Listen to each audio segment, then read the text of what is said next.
Bonjour à toutes et à tous et bienvenue aujourd'hui dans la Géozone. J'espère que vous êtes prêts pour apprendre plein de choses dans ce nouvel épisode des 5 faits insolites en histoire-géographie. L'objectif est de vous apprendre plein de petites anecdotes pour que vous puissiez briller en société. Et commençons dès à présent avec le premier fait. On va revenir un peu en arrière, le 25 mars 2018 plus exactement, une époque sans confinement et sans problème. Bon, vous allez voir que c'était pas vraiment sans problème en fait. On est à Kemerovo, en Sibérie, une ville de plus de 500 000 habitants quand même, et plus précisément au centre commercial Zimnia Vishnia, la cerise d'hiver. On est dimanche, il y a pas mal de monde dans le centre commercial, et de nombreux enfants sont venus voir le film Disney Sherlock Gnomes dans le cinéma qui est au 4e étage du centre commercial. Quand tout à coup, à 17h, un incendie se déclare. Et là, c'est une suite d'erreurs majeures qui causa la perte de nombreuses vies. Tout d'abord, je vous ai parlé des enfants au cinéma, et bien les professeurs auraient demandé à la sécurité d'enfermer les enfants dans les salles pour éviter qu'ils se dispersent. Puis vous savez, quand les profs allaient voir un film pour les enfants, voilà, c'est pas terrible quoi. Donc en fait, les enfants ils étaient livrés à eux-mêmes dans les salles, alors que les profs faisaient leurs emplettes dans les magasins. Mais l'enquête a montré que certaines salles avaient leur sortie de secours condamnée,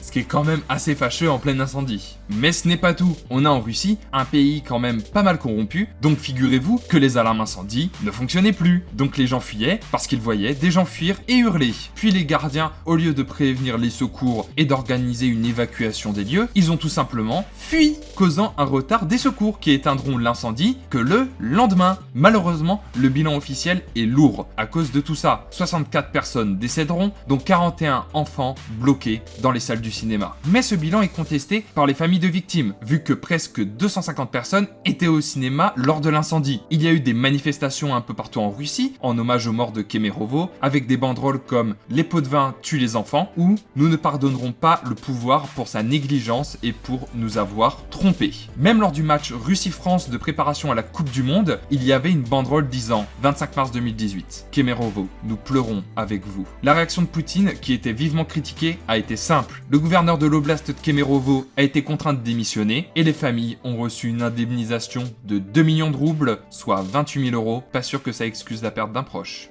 Partons maintenant aux États-Unis. J'en ai rarement parlé sur la chaîne, mais c'est un pays fascinant quand même. Surtout au niveau de sa structure, vu que sur les 50 capitales d'État, beaucoup sont des villes méconnues, vu que l'idée est d'avoir des capitales à peu près au centre des États. Mais ce n'est pas toujours le cas, et ça donne de sacrées bizarreries géographiques, comme en Virginie. Nous sommes à Ewing, la ville la plus à l'ouest de l'État avec ses 439 habitants, qui est située à 541 km de la capitale de l'État, Richmond. Eh bien figurez-vous que Ewing est plus proche de la capitale du Kentucky, Francfort, de la capitale de la Virginie occidentale, Charleston, de la capitale du Tennessee, Nashville, de la capitale de la Géorgie, Atlanta, de la capitale de la Caroline du Sud, Columbia, de la capitale de l'Ohio, Columbus, de la capitale de l'Indiana, Indianapolis, de la capitale de la Caroline du Nord, Raleigh, et de la capitale de l'Alabama, Montgomery. Donc oui, les habitants de Ewing sont plus proches de 9 capitales d'État que de la leur. D'ailleurs, voici la carte globale des USA avec les zones qui sont plus proches d'une ou de plusieurs autres capitales d'État, et on voit que c'est plutôt monnaie courante, mais 9, ça fait beaucoup là, non ?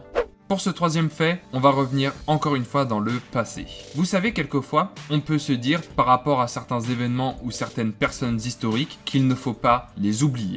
Eh bien, Dag Hammarskjöld fait partie de ces hommes-là, alors que je suis presque sûr qu'aucun d'entre vous ne le connaît. Dag a été le second secrétaire général de l'ONU entre 1953 et 1961, mais on est aux prémices de l'ONU, en plus en pleine guerre froide, donc ça fait beaucoup de contraintes pour lui. Mais Hammarskjöld est un grand défenseur de la paix dans le monde et du droit des peuples à disposer d'eux-mêmes, c'est-à-dire contre la colonisation. Dag se rend en Chine, en Jordanie ou encore au canal de Suez pour mener des pourparlers et des actions vers la paix dans le monde. Ce dernier est extrêmement neutre. Il n'est affilié à aucun parti, à aucun bloc, ce qui en fait un personnage très décrié des deux côtés. Vous n'êtes pas sans savoir, si vous avez vu ma vidéo sur la décolonisation, que dans les années 50, c'est le début de la décolonisation en Afrique. Eh bien le bougre, il visitera 21 pays en 2 mois, entre fin 59 et début 60, pour montrer le soutien de l'ONU envers les peuples. Ça vous prouve la détermination du monsieur. Ce qui fait que les colonisateurs européens sont pas extrêmement fans de lui. Fin 1960, il y a de très gros conflits au sein de la République démocratique du Congo nouvellement indépendante des Belges.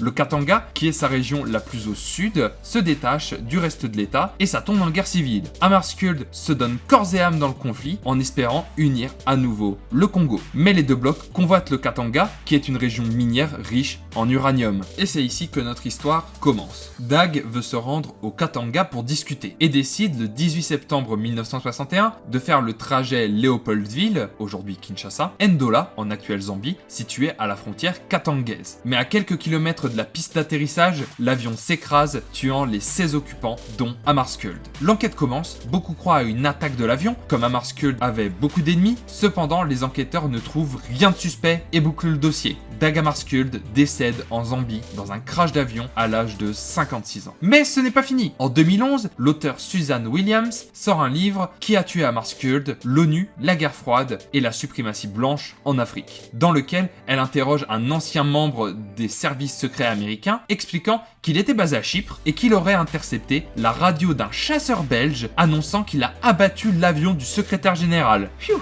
Une enquête est donc réouverte par l'ONU en 2014. Des témoins du crash disent qu'ils ont vu 2 avions à ce moment-là. Enfin bref, l'étau se resserre et on se dit qu'il a été abattu froidement. Mais rebondissement encore, la nouvelle enquête explique que l'avion s'est accidenté sans perte de contrôle. C'est donc dû à une erreur humaine causée par la fatigue des 2 pilotes qui bossaient depuis plus de 17 heures non-stop, ainsi que des cartes incertaines du petit aéroport omettant certains reliefs, ce qui causa le crash accidentel de l'avion. Voici la conclusion de l'ONU. Elle est forcément beaucoup remise en cause, vu que la NSA n'a pas accepté de fournir les enregistrements des bases de Crète et de Chypre qui auraient entendu le chasseur ennemi pour cause de secret défense. Je voulais absolument vous en parler, car Dag Hammarskjöld est un grand artisan de la paix en République démocratique du Congo, alors que ça aurait pu dégénérer en conflit armé encore plus important. Kennedy dira, après avoir appris l'accident de Dag Hammarskjöld, qu'il était le plus grand homme d'État du XXe siècle. De la part de Kennedy quand même. Hammarskjöld fut le premier à obtenir le Nobel de la paix à titre posthume, et c'est un minimum après le travail monstrueux de ce grand monsieur de l'histoire mondiale. Je vous laisse en description de quoi vous faire votre propre avis sur la question, dont un épisode d'Air Crash spécial à ce sujet.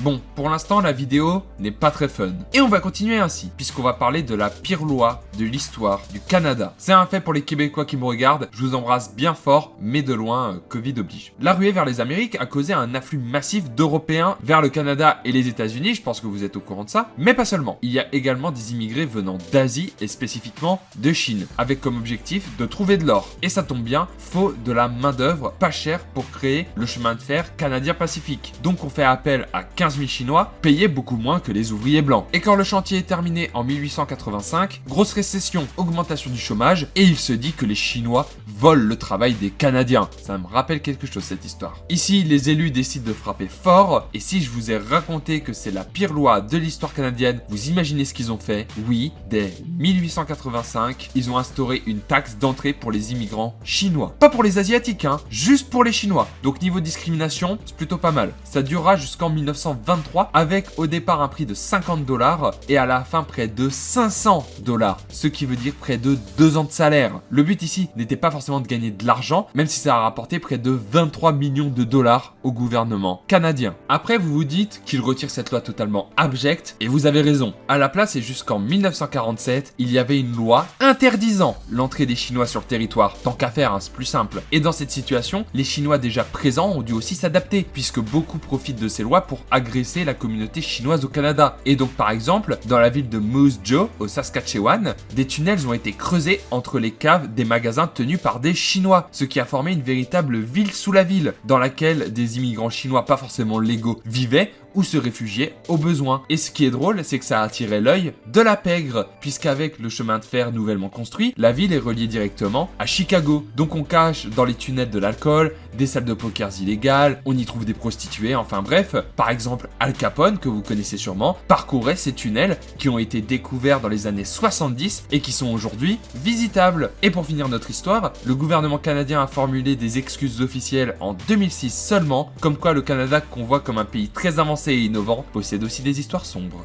Et pour ce dernier fait, on se retrouve de nouveau en Russie pour un passage de l'histoire qui m'était totalement inconnu avant un tweet du média russe The Siberian Times. Cette histoire prend place lors de la Seconde Guerre mondiale. Vous le savez sûrement, mais les Allemands ont attaqué les Russes lors de l'opération Barbarossa en lançant la technique de la guerre éclair, la Blitzkrieg, qui permit aux Allemands d'avancer très loin en URSS. Je pense que vous savez déjà que cette avancée a été contestée surtout à Stalingrad, puis défaite des Allemands après une bataille de 6 mois. Cependant, il y a eu un autre siège moins connu, celui de Leningrad, qui est aujourd'hui l'actuel Saint-Pétersbourg, et qui durera un total de 872 jours, de septembre 1941 jusqu'en janvier 1944. Et forcément, dans beaucoup de sièges, la faim commence à se faire sentir parmi les Russes, mais surtout parmi nos bêtes à poil, puisque malheureusement, ils ne sont pas prioritaires dans ce genre de situation. Donc la ville se vide de ses chats. Et là vous vous dites, on s'en fout. Vous savez qui profite de la situation? Les rats, évidemment. Ils ont pas de prédateurs, donc ils commencent à investir les rues de la ville et ça commence à pulluler, causant des dommages sur le peu de réserves de nourriture qui restent et aussi menaçant les œuvres du musée de l'Ermitage. Donc les autorités soviétiques ont décidé de prendre une décision que l'on peut trouver aujourd'hui invraisemblable, récupérer des chats en grande partie chez leurs propriétaires et les envoyer à Saint-Pétersbourg. C'est près de 5000 chats qui seront récupérés en Sibérie et à Yaroslavl et qui seront envoyés pour protéger Saint-Pétersbourg des rats. Et pour rendre hommage à ces chats déportés, la ville de Tyumen, en Sibérie, qui envoya près de 200 chats à Leningrad, a créé un mémorial représentant 12 chats en or. Et après, on ose me dire que le meilleur ami de l'homme, c'est le chien.